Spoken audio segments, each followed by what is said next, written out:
Two-time Oscar nominee Edward Norton packed a punch with his performance in the film Fight Club. Now he's fighting for a cause, Planet Earth. He's narrating National Geographic series Strange Days on Planet Earth, which is back for its second installment, premiering this week. Edward Norton, good morning. Nice to see you. Good to see you again. Before we talk about this show, let me talk about how you come about this, because your dad was very active in environmental causes.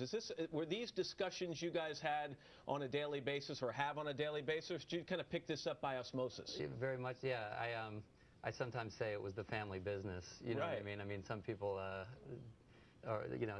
some people are grocers. Our family was environmental activists. My dad was the head of public policy at the Wilderness Society for many years, and then founded the Grand Canyon Trust, and founded the Nature Conservancy's China program, and ran that program in China for many years. And so I grew up so immersed in it that in a lot of ways I was just lucky. A lot of what people have been coming to realize, I think, on a broader level in the last 5 to 10 years, my dad was part of your upbringing. He was way ahead of the curve. So it's a natural fit with you in this National Geographic series, because basically each episode takes a look at a problem facing planet Earth.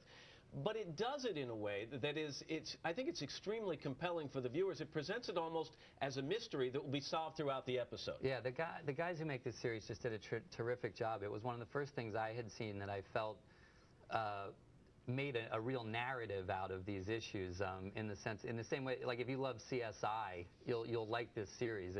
It's very much an investigation experience. It's about taking mysteries, things that are actually happening in the world that seem impossibly disconnected, like that seem like they could never be connected, and shows in fact how these scientists are tracking down the connections between these things that are happening. You know, the way that fishing is affecting climate warming, or disappearance of animals in jungles. It's really remarkable storytelling. It's head-turning material. Are you noticing, Edward, that there's a change in attitude across this country, and maybe I should ask you in the Hollywood community as well, that these green issues used to be seen as kind of eating your veggies?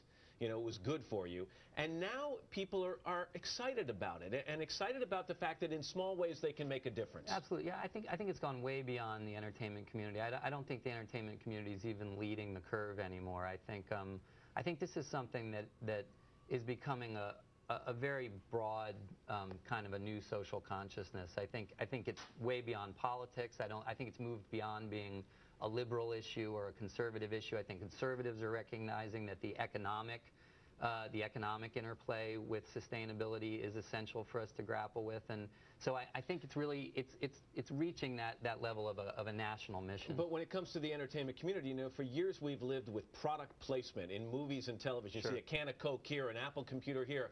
Have we gotten to the point, and are we going to get to the point where you're going to start to see leading actors in movies going with reusable shopping bags to the grocery store to drive home the green message? Hopefully. I mean, I've seen a few Priuses in movies and things like that, but I think, you know, I mean, I think one of the first places that, apart from in the stories, I think that Hollywood or the film industry needs to confront is they need to look at the way, literally the physical footprint of the way films get made. You know, there's a lot of waste in the way we make films even. And is that an active discussion today? It is. I know a lot of people who are talking about that, and I think actually the studios are being pretty, you know, they're doing their part. I think people are, because again, not just because it's the right thing to do, but because it's cost effective. And we had you out earlier in the show handing out our reusable shopping bags. This is based on a story that I had done a couple of months ago, where you go to a supermarket and they ask you paper or plastic, and the answer should be neither. And you made a film about this, a short film. Yeah, we did. You know, that people sometimes say, like, what's the one thing you could do to help? And I kind of tend to say that you got to do more than one thing now. There's a list of things, and those list of things are readily available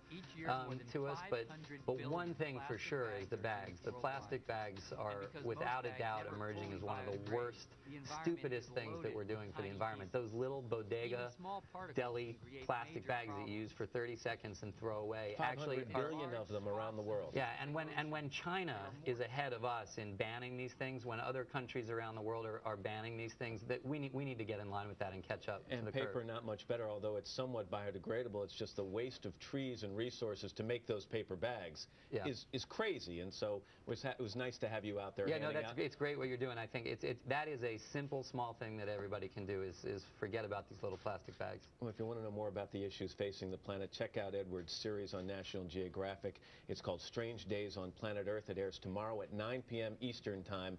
That is on PBS. And Edward, continued success with that. Thanks. It's nice to have you Great to be here as always. Thanks very much. You're great. Still ahead, we're going to take a tour of President and Mrs. Bush's eco-friendly Texas ranch as the First Lady gets set to co-anchor our third hour of Today. But first, this is